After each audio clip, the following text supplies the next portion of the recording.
კაპოტის გასაღები დავკარგე. ხო სპეციალურ საკეტებზე მაქვს, მაგრამ სასიხარულო ამბავი ის არის, რომ დუპლიკატები მედო მანქანაში. დღეს მივდივართ სლოვაკეთში.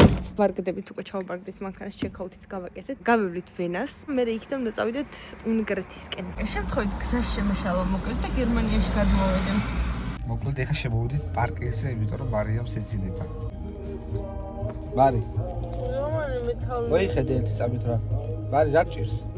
მეძინე. რატო? ნისლია. მერე? სივა, მეძინე. 9 საათი იძინა წუხი. არ მინდა.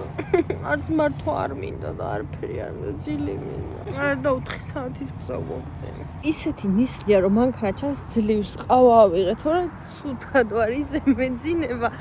ვერ მივახცევ სლოვაკეთამდე. სლოვაკეთში ვჩებით ბრატისლავაში და სანამ ბრატისლავაში გადავალთ იქამდე ვენაში ხომ უნდა შემოგვევლო და დაგვეთვალიერებინა. მე ნამყოფი ვარ, ლაშა არ არის ნამყოფი და ამას რო ენახა, ამიტომაც შემოვედით ვენაში. გერმანია საერთოდ არ მქონდა დაგეგმილი, მაგრამ მოგვიწია. ცოტა გამოვიარ, წამოვედით უკან.